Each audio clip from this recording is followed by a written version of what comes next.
아주 유명한 구절이죠. 신앙생활을 이렇게 할 때 보면은 처음 믿게 됐고 또 처음 이게 큰 은혜를 받고 시작할 때 이때는 뭐 도리어 큰 문제가 없습니다. 물론 뭐 좀 예수가 잘 안 믿게 되기도 하고 그렇게 하지만은 그거야 뭐 아직 그 신앙의 기초가 없어서 그렇게 한 것이죠. 근데 신앙생활 잘하다가 진짜 문제가 될 때가 있어요. 심지어 신앙을 그만두시는 분들도 있습니다.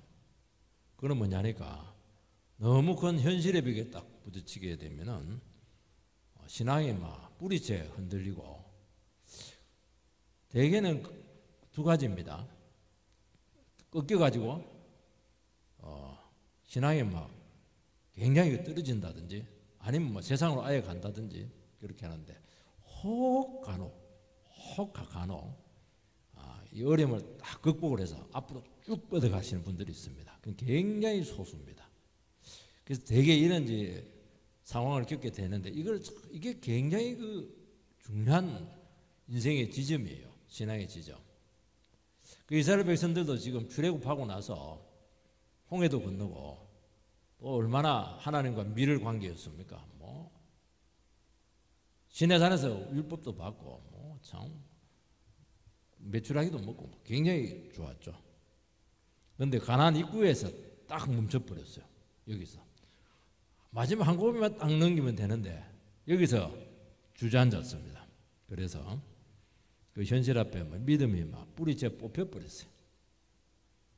어떻게 우리가 가나안 땅을 차지하냐? 못한다.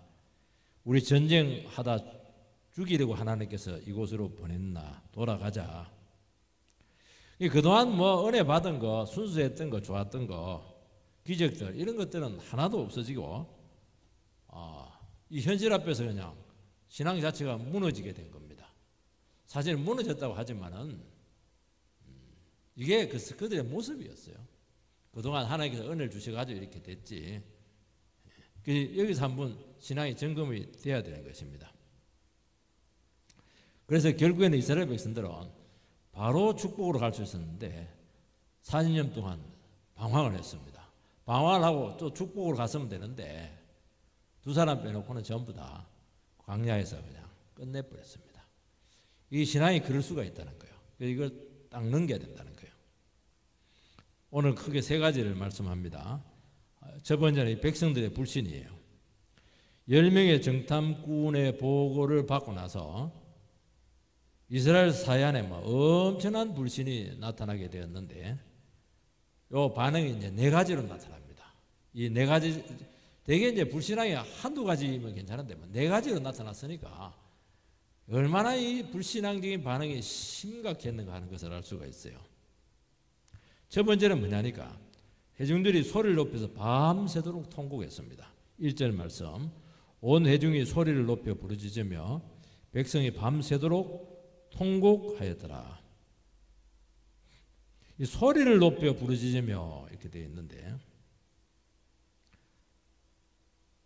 그냥 부르짖는 것하고 다 달라요. 악을 썼다는 거예요. 원어를 보면은 통곡은 언제 하냐면은 죽었을 때 합니다. 장례식장에 가면 통곡하죠. 이스라엘 백성들은 지금 하나님이 돌아가셨습니다. 물론 뭐 힘들고 어려우면 정말 눈물 흘리고 슬픔을 가누지 못하지만은 그래도 통곡하면 안 되죠. 주저앉아가지고 고래고래 소리 지르고 통곡하고 이렇게 분노의 불신은 이거는 너무 심한 겁니다. 어떤 분들은 뭐 그냥 퍼질러 앉아가지고 막 고무신 벗어가지고 뭐 땅을 치면서 막 통곡하고 이렇게 합니다. 신앙은 현실에 대한 반응입니다. 그러니까 왜 이런 현실이 왔냐니까 현실을 두려움으로 해석을 한 거예요. 이것도 무섭고 저것도 무섭고 거인들도 무섭고 막 그냥 뭐 성읍도 무섭고 막 전부 다. 그러니까 무서우니까 안 된다는 겁니다. 현실을 바라는 겁니다. 지금보다 안 늦었다. 그러면 또 자기 해석도 붙입니다. 우리 거기 가서 싸우면 반드시 망한다. 가보지도 않았으면서요. 그 순간 하나님께서 그동안 얼마나 많은 약속을 주었습니까? 그리고 하나님께서 그들과 얼마나 큰 동행을 했고 은혜를 주었습니까? 요 증거는 이제 그 순간 실종이 됩니다. 온데간데가 없어요. 사람들이 한번 이렇게 너무 주저앉아 보면 저분이 옛날에 저런 분이 아니었는데 어떻게 저렇게까지 신앙이 망가질 수가 있을까? 왜 그러냐니까 현실이 하나님의 약속보다 훨씬 더 크게 다가왔기 때문이죠. 그러면 이제 믿음으로 서지 못하고 파산을 합니다. 하나님께서 가나안을 주시겠다고 약속을 했어요. 그들은 그것을 믿고 열심히 왔습니다. 그리고 뭐 얼마나 땅을 공짜로 준다는데 좋은 땅을, 최고로 좋은 땅을 얼마나 좋았겠어요. 근데 실상을 살펴보니까 빈 땅이 아니었습니다. 거기는 막 최고로 강한 족속들이 살고 있었어요. 전쟁을 해야 됩니다. 목숨을 잃을지도 모를 정도로 아주 심각한 대가를 지불해야 돼요. 여기에서 이스라엘 백성들은 무너졌습니다. 여러분, 하나님이 약속을 주실 때에는 가만히 있다고 해서 약속이 저절로 되는 경우는 하나도 없습니다. 하나님이 우리에게 약속을 계속 말씀을 주실 때는 그 말씀을 붙잡고 믿음으로 나가서 그 약속을 내 것으로 만들어야 됩니다. 사람들 그것을 몰라. 설교만 자꾸 들으면은 믿음으로 선다고 생각하는데 그건 굉장히 중요해요. 그렇지만 그것 갖고 안 되고 그 말씀을 내 것으로 만들어야 됩니다. 그래 이들은 싸우기 싫어했고 말씀 때문에 대가를 지불하거나 책임을 지는 것에 대해서 전혀 관심이 없었습니다. 여러분, 신앙생활이 우리는 저절로 될 것이다 그렇게 스스로 생각을 하는데 곤란하죠. 여러분, 수고하지 않고 눈물로 기도하지 않고 공짜로 가지려고 하는데 하나님 백성들은 구원은 하나님께서 은혜를 공짜로 주었지만 아닙니다. 가나안의 축복은 공짜로 되는 거 하나도 없어요. 그렇게 해가지고는 아무것도 되질 않아요. 애쓰고 수고하고 마음을 쓰고 믿음을 쓰고 대가를 지불할 때 정말 참 믿음으로 사시는 분들을 보면요 정말 참 존경스러운 분들이 너무 많아요. 그분들 간증을 듣고 이렇게 하다 보면은 나는 저 팔찌도 가지 못한다. 저 건강을 다쳐가면서 정말 인생에 그냥 패대기 쳐가면서 그렇게 할 때 하나님께서 극적으로 도우셔서 정말 상상하지 못한 결과를 이루어내고 삶 자체가 완전히 바뀌는 것을 알 수가 있어요. 세상은 이런 게 없어요. 세상은 그냥 신념으로 아니면 요행, 신념 아니면 뭐 요행입니다. 근데 거의 이루어지지 않고 신념이 세면 셀수록 그 야망이 될 거 많기 때문에 굉장히 좌절을 많이 겪습니다. 제가 보니까 통계에 보니까 인생을 열심히 살다가 한번 끊기신 분들이 계세요. 뭐 부도를 맞는다든지 병을 맞았다든지 이렇게 해가지고 거기서 재기하는 사람은 10%가 안 된다고 그래요. 나머지는 완전히 끊긴다는 거예요.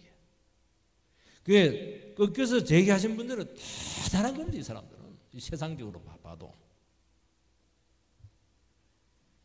이 크리스찬들이 약속을 붙들고 가면은 이루어집니다. 물론 내가 생각하는 만큼 그렇게 안 될지 모르겠지만 약속이 있어요. 하나님의 약속의 말씀을 붙잡고 가면 반드시 이루어진다는 겁니다.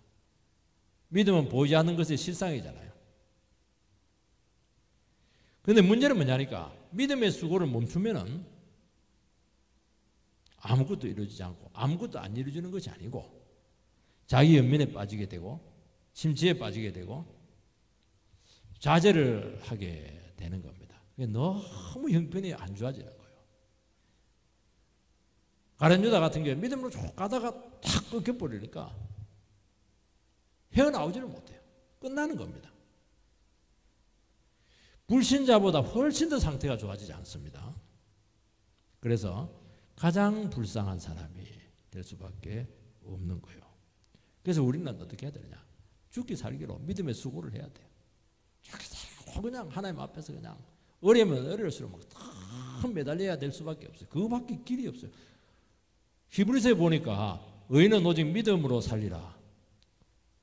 그렇게 말씀하고 나서는 너희들이 믿음으로 물러서면 내가 기뻐하지 아니하리라 그 얘기하는 겁니다. 물러서면 안 된다는 거예요. 후퇴하면 안 되는 겁니다. 왜냐하면 믿음으로 살아왔기 때문에 이 세상 것도 다 잃어버렸어요. 없어요. 그러니까 아무것도 없는 거예요. 그러니까 막 감정이 막 폭발나는 겁니다. 밤새도록 소리 높여가지고 목 쉬도록 뭐 통곡을 하는 거죠. 그것도 한두 사람이 아니고 집단적으로. 왜냐하면 막 다 잃어버렸어요. 애굽도 잃어버리고 미래도 잃어버리고 막 현재도 없고 막 아무것도 없는 거예요. 믿음까지 없으니까 아무것도 없는 거예요. 믿음이 있으면 이제 다 있는데. 그러면서 과거의 은혜와 하나님의 기적적인 개입 이런 것들은 막 실종을 합니다. 하나님의 백성들은 이게 중요한데 하나님께서 붙들고 있고 인도하시고 이런 것들이 중요한데 그게 뭐 없어져 버렸습니다. 우리는 하나님께서 우리의 삶을 이끄십니다. 그리고 많은 은혜를 주셨어요. 이스라엘 백성들은 너무 큰 은혜를 받았잖아요. 그거는 뭘 얘기하냐니까 미래에 대한 자산으로 가지고 있으라는 겁니다. 과거로 돌아가는 것이 아니고 이까지 인도했기 때문에 앞으로 그런 믿음을 가지고 그런 믿음의 수고를 가지고 앞으로 나가라는 거예요. 그런데 뭐 거기서 딱 주저앉아 버리면 과거고 미래고 다 실종입니다. 연결이 안 돼요. 그렇지 않으면 전부 연결하는 사람이거든요. 연결하는 거예요. 어떤 분들은 그 말도 안 되게 연결하시는 분들이 있어요. 뭐 성경을 가지고 억지로 막 적용하고 이렇게 하는데요. 그것도 믿음입니다. 매끄럽지 않아도 돼요. 그래서 여러분들이 기도하고 이렇게 할 때 말이 안 돼도 돼요. 기도를 하면 돼요. 그게 믿음이에요. 하나님이 연결을 다 해줘요. 기도를 안 하거든요. 왜냐하면 하나님 안 계시니까. 그리고 아무리 캄캄해도 과거 주님께서 하신 것을 기억하면 미래에 대한 믿음이 생기는 겁니다. 참 신기해요. 아이고 뭐 예배는 뭐 저 들을 것도 없다. 막 그렇게 해가지고 막 졸리기만 한다. 막 이렇게 하는데 안 그래요. 그런 가운데서도 막 머리 쥐뜯으면서 그냥 나한테 적용해 봐야지. 막 그냥 목사님 설교 왜 이렇게 형편없어. 막 그렇게 하는 게 아니고 그렇게 해서요. 머리가 쥐가 나더라도 그걸 갖고 막 필기도 하고 이러면서 내 걸 만들면 영혼이 딱 살아나요. 참 신기합니다. 이게. 두 번째는 이 사람들은 무슨 잘못된 반응을 하느냐. 과거 노예 생활하던 시절을 현재의 모습하고 자꾸 비교를 한 겁니다. 2절 말씀을 보면 이스라엘 자손이 다 모세와 아론을 원망하며 온 회중이 그들에게 이르되 우리가 애굽 땅에서 죽었거나 광야에서 죽었으면 좋았을 것을. 신앙생활 중에서 이 현실이 이제 어려우면은 이 과거에 대한 이 향수가 살아납니다. 과거에 잘 나갔던 그 시절들이 자꾸 생각이 나고 또 이게 막 침체되고 이러면은 옛날에 안 믿었을 때 그 친구들이 자꾸 생각이 나고 만나고 싶어요. 그런데 뭐 만나면 침체됩니다. 왜냐하면 나는 믿음 생활한다고요. 연단 받는다고 되어 있는 게 없는데 그 친구들은 이미 많은 것을 가지고 있어요. 그게 또 비교가 되는 거예요. 이게. 아니면 우리가 과거에 꿈꾸었던 그런 모습들이 있어요. 꿈들이 있었어요. 그런데 뭐 그 꿈들이 다 없어지게 된 겁니다. 그러니까 이 과거에 대한 향수가 자꾸 생각난다고 하는 과거가 좋았다. 이 생각하는 게 이게 불신앙이거든요. 비관하는 겁니다. 이스라엘 백성들은 이제 지금 주어진 현실하고 애굽의 노예 시절을 비교를 했습니다. 여러분 애굽의 노예 시절은 하나님도 없죠. 자유도 없어요. 그 조금 입에 풀칠은 납니다. 입에 풀칠은 하는데 얼마나 중노동에 시달리고 그리고 막 얼마나 고통을 많이 받았어요. 그런데 현실이 너무 힘드니까 그게 향수로 바로한테서 고통당한 그게 좋은 거예요. 왜냐하면 적어도 먹고 살 수는 있거든. 입에 풀칠은 할 수 있거든요.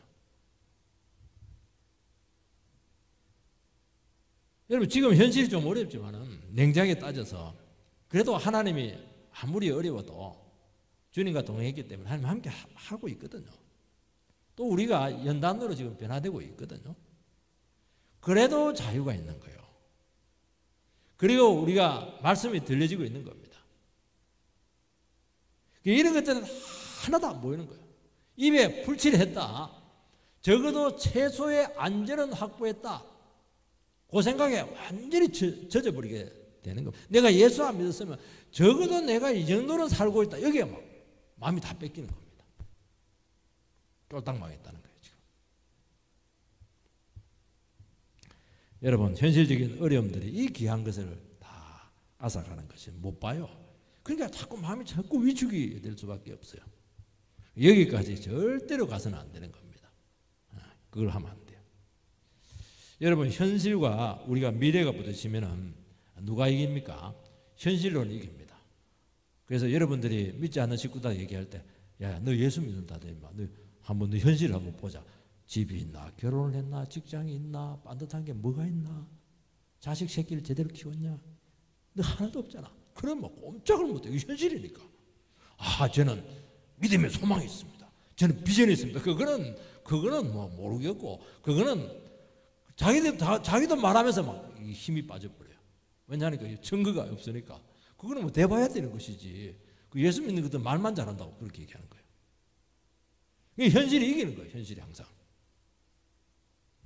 왜냐하면 미래라고 하는 것은 일어나지 않는 가망성의 근거를 두고 있기 때문에 본인들도 성도들도 불안해요. 하나님 안 해주면 어떡하지? 하는 거예요. 그리고 가나안에 가서 왜 죽을 필요가 뭐가 있겠냐? 그렇게 하는 겁니다. 확실하고 안전한 입에 풀칠은 할 수 있는 그 과거로 돌아가자. 여러분 우리 참 그래서 여러분들 어려우면요 자꾸 과거가 생각이 나요. 그런데 과거의 추억은 굉장히 선택적입니다. 100가지 중에 뭐 먹는 거 한두 가지 빼놓고 89가지는 전부 다 비참한 것이거든요. 그런데 그 두 가지만 딱 기억합니다. 너무 신기해요. 그게 과거는 추억으로 남는 거예요. 추억은 추억으로 있을 때 아름다운 것이지 추억 생각하고 자꾸 동창들 만나고 그래봐야 그거 실망합니다. 그거 선택적이에요. 여러분 추억이 현실화되면 안 되는 것입니다.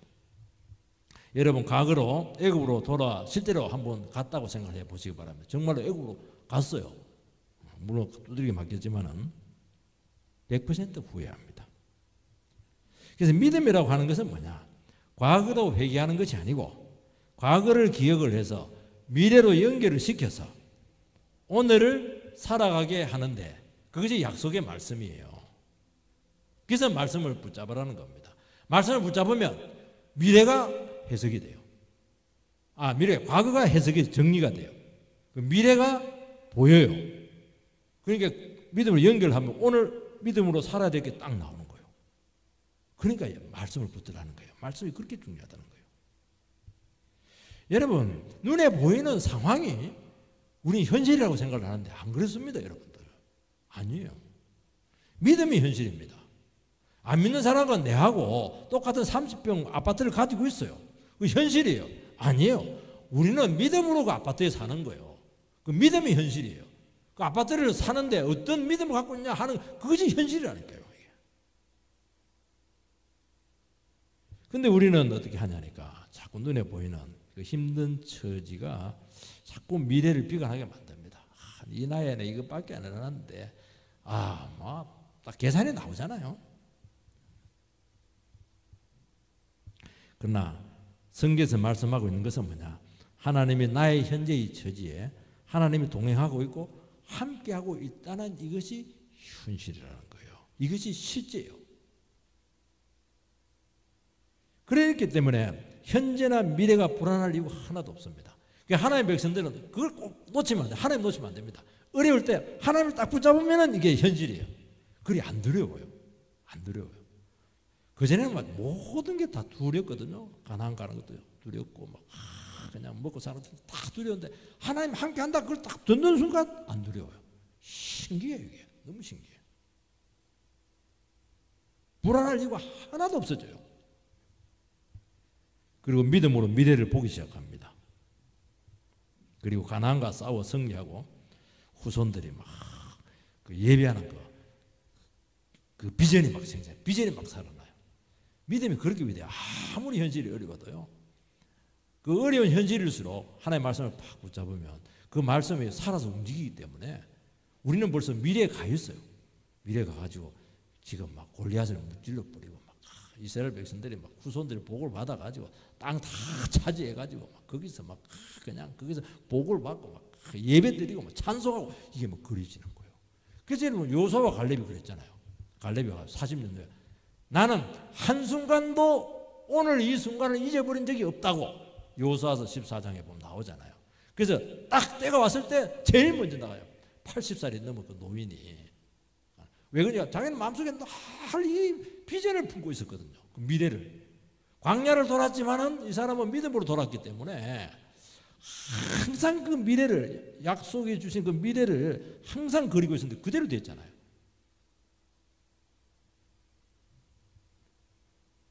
오늘 믿음으로 사는 성도는 항상 소망이 있죠. 세 번째는 이스라엘의 불신앙이 뭐냐니까 현실적인 어려움을 극단적인 미래의 모습으로 상상을 한 겁니다. 3절 말씀을 보면은 어찌하여 여호와가 우리를 그 땅으로 인도하여 칼에 쓰러지게 하려 하는가? 우리 처자가 사로잡히리니 애굽으로 돌아가는 것이 낫지 아니하냐? 이 이스라엘 백성들은 하나님께서 가나안으로 인도해서 칼에 죽게 한다. 그러니까 믿음이 없으면 이렇게 해석을 합니다. 왜냐하니까 그 현실이거든요. 왜냐하면 비교가 안 되니까. 가나안은 뭐 굉장히 센 사람들이니까. 그리고 처자들은 사로잡혀갖고 노예로 비참하게 살 것이다. 이렇게 이제 상상을 한 겁니다. 여러분 상상의 미래는 그냥 실상이 아닙니다. 그건 상상이에요. 그 자기 생각이에요, 여러분들. 왜 그런 상상을 하냐니까 현실적인 상황의 어려움을 통해서 생각이 너무 나간 거예요. 하나님께서 마땅히 생각할 그 이상은 생각하지 말라고 했거든요. 우리가 생각을 해요. 당연히 생각을 하죠. 비관적이다, 비관적이다, 내 미래는 이 정도다 이렇게 하는데 어느 순간 딱 가면은 하나님 안 기뻐하는 순간이 나와요. 이거는 아니다. 이거는 내 영역을 벗어난 것이다. 그건 불신앙이에요. 거기서 멈추라는 거예요. 멈출 수가 있어요. 멈추는 방법이 여러 가지가 있어요. 뭐 찬송을 한다든지, 기도를 한다든지, 뭐 예배를 드린다든지. 요즘은 유튜브가 많아가지고 한 설교 한 6번 들으면 돼요. 저는 6번 들으니까 딱 잡히더라고요. 그 생각이 가면 안 돼요. 갈 때까지 가거든요. 그러면 이제 끝나는 거예요. 거기서 헤어나오지를 못해요. 여러분, 그 추측은 추측이지 사실은 아니에요. 사실은 말씀이에요. 그래서 성도님들께서 어려움이 오면은 항상 최악의 시나리오를 씁니다. 왜냐하면 감정이 너무 안 좋으니까. 상태가 안 좋으니까. 거기서 막 헤매고 있어 벌써 막. 진흙탕에서 막 기고 있고 뒹굴고 아니 지금 뭐 먹을 게 있고 괜찮은데 근데 본인은 지금 가지고 지금 많이 노숙자가 돼가지고 완전히 지금 고랑에서 지금 막 기고 있는 거예요. 이게. 여러분 부정적인 생각이 드는 것은 당연하죠. 자연스럽죠. 어려우니까. 그런데 그 생각에 지배를 하게 되면은 하나님께서 그 다음부터는 역사할 공간에 야야야 나와 말씀 들어 하나도 안 들려. 너무 신기해요. 이게. 여러분 우리의 미래는 하나님께 있습니다. 우리는 항상 하나님께 있다는 것은 말씀으로 우리 미래를 그리라는 거예요. 그런데 우리는 말씀으로 그리지 않고 나의 주어진 처지에서 미래를 그리는 거예요. 그러니까 항상 안 맞죠. 믿음으로 그려야 돼요. 하나님 말씀을 갖고 미래를 그린다고 하는 것은요. 믿음으로 그려야 되는 거예요. 믿음. 하나님께서 나에게 내가 예수를 믿고 가면은 반드시 축복을 주신다. 그런데 현실은 절망이잖아요. 그러니까 믿음을 써야 되는 거예요. 아, 지금 어려울 때 여기 내가 주님 부인하지 말고 더 믿음으로 내가 찬송하면서 가자. 그러면 그림이 확 바뀌어 버려요. 우리는 그림이 너무 안 좋아 지금.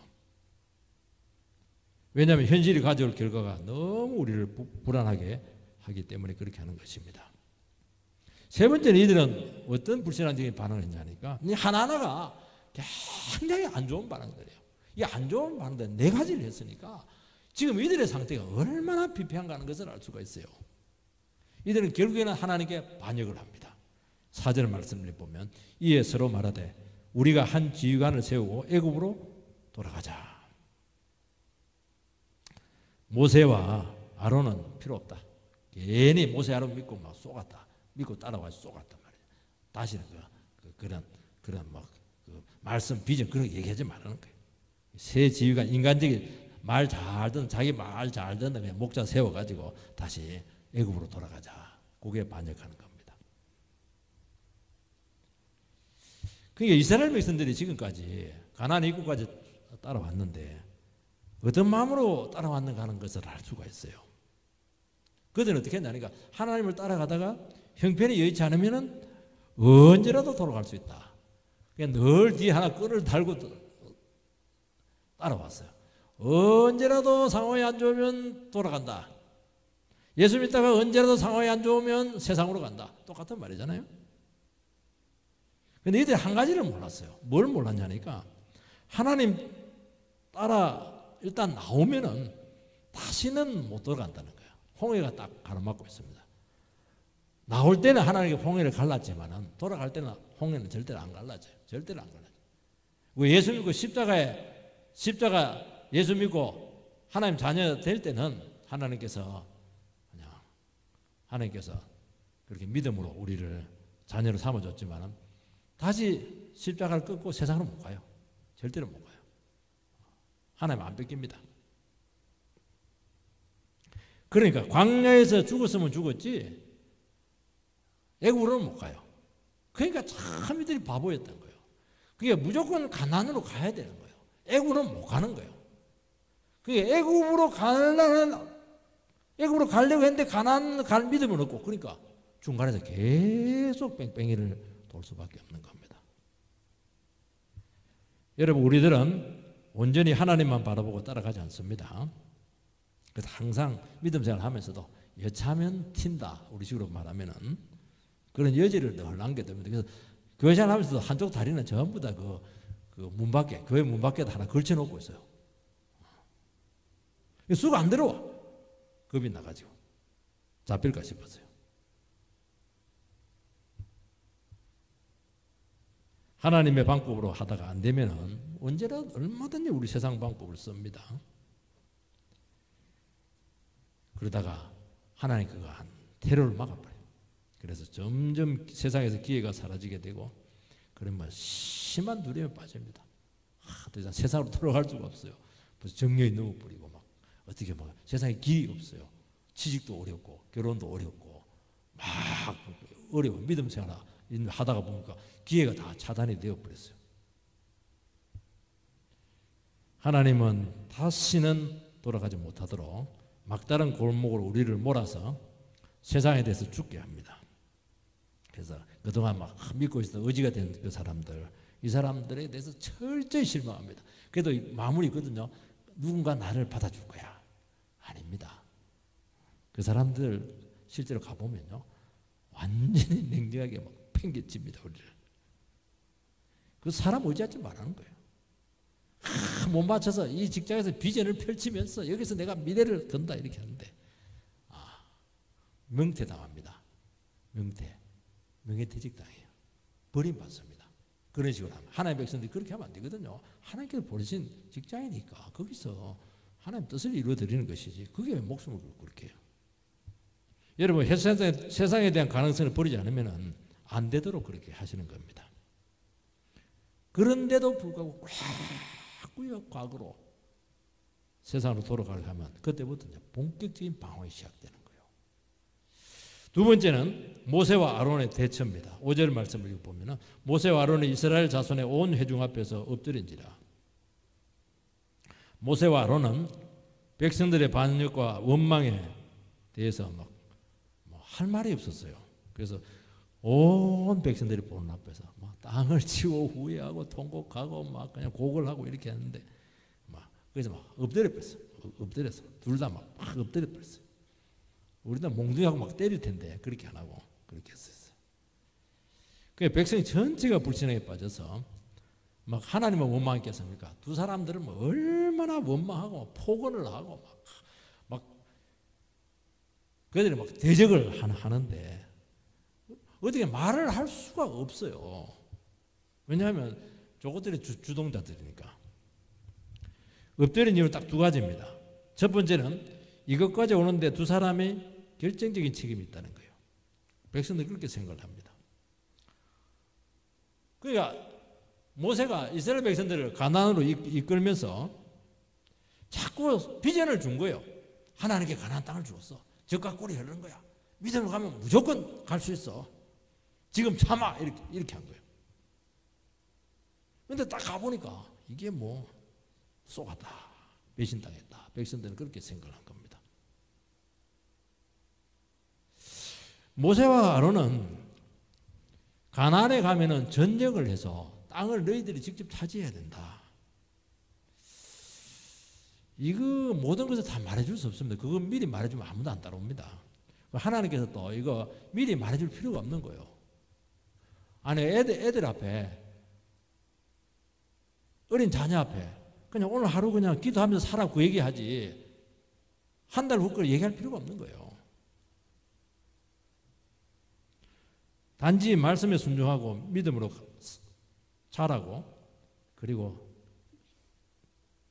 주님 따라가다 보면은 그들이 신앙이 자라기 때문에 얼마든지 현실적인 어려움을 이겨낼 수 있을 것이다. 그거 보고 가는 겁니다.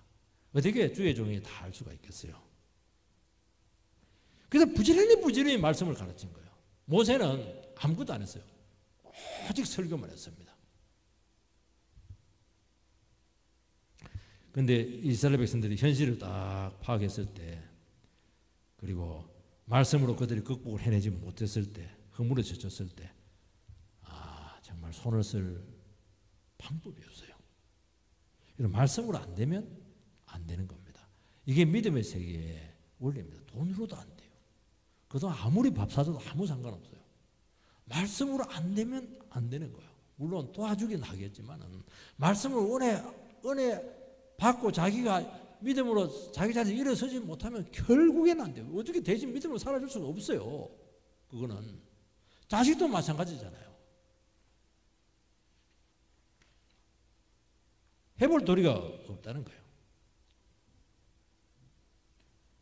두 번째는 백성들의 반역에 대해서 모세 아론은 너무너무 그들의 미래가 걱정스러웠어요. 여러분 믿음을 써야 될 때가 있거든요. 인생에 중요한 고비가 있는 거예요. 그때는 믿음을 써야 돼요. 그래야 극복이 될 뿐만 아니고 신앙도 자랄 뿐만 아니고 축복의 자리로 가는 겁니다. 그런데 믿음을 써야 될 때 쓰지 않고 딱 물러서면은 하나님께서 히브리서 말씀한 것처럼 안 기뻐한다는 거예요. 안 기뻐한다는 그 말이 무슨 말이냐? 이제 놔둔다는 거예요. 그러면 이제 재앙이 기다리고 있습니다. 놔두는 게 아니에요. 그게 놔두는 게 아니에요. 믿음을 써야 될 때 딱 믿음을 안 쓰면 믿음이 없어져 버려요. 상태가 더 나빠지는 거예요. 그 재앙이 계속 온다는 거예요. 믿음으로 살려고 하고 소망을 가지고 살고 이렇게 할 때 하나님께서 축복을 하시고 길을 열어주시고 비전을 주시고 도와주시지. 맥을 놓고 있는데 하나님 어떻게 할 수가 없는 거예요. 그게 자체가 재앙이라는 거예요. 하나님 말씀으로 설득을 했는데 굳이 불신앙으로 나가시는 분들이 있어요. 대책이 없어요. 그때는 괴롭죠. 괴롭죠. 깨닫게 할 수도 없고. 왜냐하면 그 방황할 그 인생을 생각하면 힘든 거예요. 얼마나 징계를 많이 당하겠어요. 얼마나 방황을 많이 하겠어요. 결국에는 점점 망해갈 텐데 영적으로 참 불쌍한 생각밖에 없는 거예요. 그래서 말은 못하고 그들 앞에서 엎드려서 울고 있는 거예요. 지금. 어떤 사람은 기도했다고 그러는데 저는 물론 속으로 기도했는지는 모르겠지만 너무 마음이 괴로운 거예요. 말도 못하고. 세 번째는 여호수아와 갈렙이 설득을 합니다. 6절에서 9절 말씀을 읽어보면은 그 땅을 탐지한 자 중 눈의 아들 여호수아와 여분네 아들 갈렙이 그 옷을 찢고 이스라엘 자손의 온 회중에게 말하여 이르되 우리가 두루 다니며 탐지한 땅은 심히 아름다운 땅이라 여호와께서 우리를 기뻐하시면 우리를 그 땅으로 인도하여 들이시고 그 땅을 우리에게 주시리라. 이는 과연 젖과 꿀이 흐르는 땅이니라. 다만 오직 여호와를 거역하지는 말라. 또 그 땅 백성을 두려워하지 말라. 그들은 우리의 먹이라. 그들의 보호자는 그들에게서 떠나고 여호와는 우리와 함께 하시느니라. 그들을 두려워하지 말라 하나. 여호수아와 갈렙은 12명의 정탐관 중에서 유일하게 신앙적인 보고를 했는데 백성들이 이렇게 불신앙적인 반응을 할 줄은 몰랐습니다. 집단적인 히스테리적인 반응을 했거든요. 아니 믿음이 없어도 이렇게 믿음이 없는 줄은 꿈에도 생각을 못했던 것 같아요. 그래서 이제 그들을 설득을 합니다. 하나님이 주시려고 하는 땅은 정말 좋은 땅이야. 하나님께 그 땅을 약속했고 지금이라도 약속 붙들면 얼마든지 얻을 수 있다. 가나안 거 두려워하지 마라. 그 땅의 보호자는 떠났다는 거예요. 그들은 완전히 지금 하나님의 진노 가운데 있다는 거예요. 지금 심판감이라는 게 지금 하나님이 우리 편인데 우리와 함께 하고 있는데 하나님의 역사의 주인이고 세상의 주권자다는 겁니다. 하나님께서 전부 다 약속하고 주려고 하고 지금 딱 대기하고 있는데 왜 주지 않느냐는 거예요. 그러니까 얼마나 여호수아와 갈렙은 마음이 안타까웠겠습니까? 이런 간절함이죠. 이런 간절함이 있는 거예요.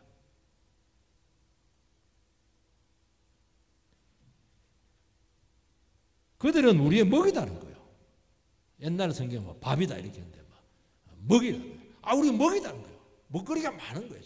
지금 요즘 뭐 금리가 올라가지고 미국이 더 올린다고 그래요.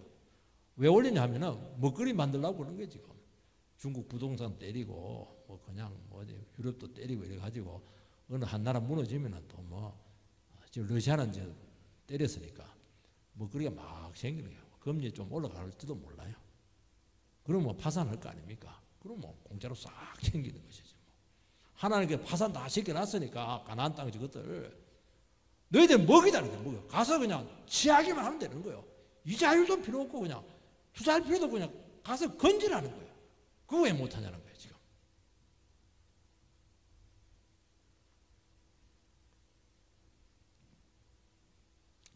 그 얘기하는 겁니다. 그런데 이스라엘은 이 가상의 두려움에 빠졌어요. 그래서 믿음의 시야를 놓쳤습니다. 여러분 우리가 세상을 이기는 방법은 시야의 문제입니다. 말씀의 시야를 반드시 확보해야 돼요. 까막눈 되면 안 됩니다. 제가 설교 준비하다가 어느 목사님 이제 설교를 한번 봤어요. 근데 그분이 아주 아주 예화가 참 좋더라고요.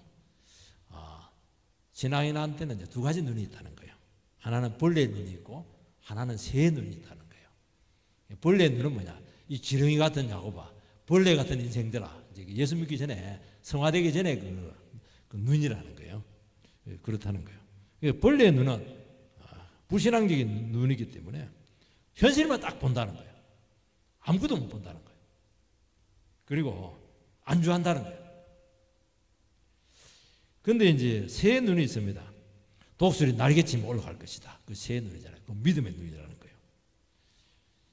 그러니까 뭐 새가 막 쫙 올라가면서 하나님 바라보면서 올라가면서 시야가 막 확보가 된다는 거예요. 현실 넘어 미래와 비전을 본다. 이제 그렇게 보는데, 가만히 듣고 보니까 아주 좋은 예화라서 여러분들에게 소개를 합니다.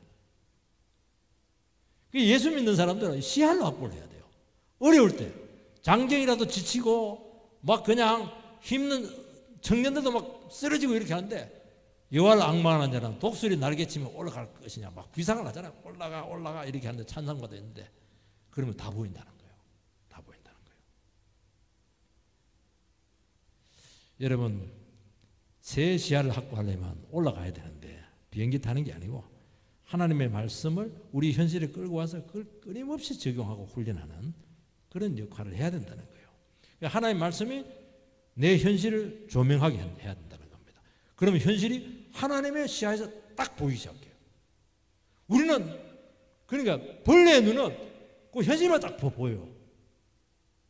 근데 새 시야를 확보를 하게 되면 하나님의 말씀을 갖고 현실을 딱 바라보니까 훨씬 하늘에서 보는 시야니까 뭐 현실 자체가 크지도 않아요. 나는 죽을도 살도 안 돼. 죽을도 살 거인들은 아무것도 아니거든 그거요. 그래서 두려움과 불안은 사라지고 아무것도 없는데 다 가진 자가 된다. 그렇게 한다는 겁니다. 그래서 믿음의 시야에서 미래를 보라는 겁니다. 여러분 현실이 모호하고 혼란스러우면 영혼이 약해집니다. 말씀으로 정리가 되면 시야가 확보되면서 여유가 생기고 삶의 방향이 생깁니다. 그리고 안주하지 않고 말씀과 함께 영광된 미래로 나아갈 수가 있어요. 가나안은 너희들이 무서운 곳이라 생각하는데 아니라는 거예요. 하나님이 주시려고 하는 비전의 땅이라는 거예요. 가장 좋은 것입니다. 하나님께서 주셨기 때문에 어느 누구도 빼앗지 못한다는 거예요. 가나안은 지금 죄악으로 이미 심판이 내려졌다는 겁니다. 미리 겁먹지 말라는 거예요.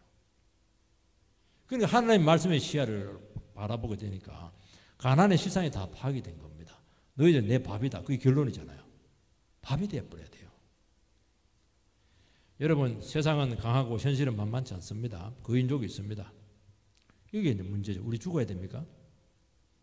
여러분 아무리 우리가 부족해도 하나님의 시야는 길을 준비해 놓고 있다는 것을 믿으시기 바랍니다. 그때 해야 됩니다. 세상은 우리의 밥이다. 따라하시기 바랍니다. 시작. 세상은 우리의 먹이다. 얼마나 좋아요. 반드시 살아남죠. 살아남는 게 아니고 가장 아름답고 풍성한 것을 소유하게 될 줄 믿습니다. 이스라엘 백성들은 막 돌로 치려고요. 그거 갖고 믿음이 생겨야 되는데 도리어 막 화를 막 자극을 했다는 거예요. 이게 너무 신앙이 없는 거예요. 이게. 여러분 결정적인 위기에 말씀 듣고 회개하는 영혼이 있고 반대로 더 화를 내고 하나님을 대적합니다. 그래서 저는 그걸 믿어요. 마가복음 12장인가 뭐라고 해야 돼? 겨자씨만한 믿음이 있으면 산에 들려 바다로 던지려 하면은 그대로 된다는 겁니다. 저 그 100% 믿습니다. 이런 어려운 가운데서 너무 바로튼 것 같은 정말 하나님을 바라볼 수 없는 그런 가운데서 그래도 하나님께서는 역사한다. 그거 믿고 기도하는 사람은 기적이 일어나요. 100% 기적이 일어납니다. 거기서 겨자씨만한 믿음이 없어져 버리면 거기서 끝이에요. 그렇게 중요한 겁니다. 그러니까 신앙이 없다 보니까 말씀 갖고 우리를 또 우롱한다고 그렇게 하고 고집 없더니 안 듣는 거예요. 병든 거죠. 오늘 우리 시간 주님 앞에서 이 패역한 이 반응하지 말고 요사와 갈렙처럼 정말 믿음으로 반응하게 되기를 주의 이름으로 축복합니다.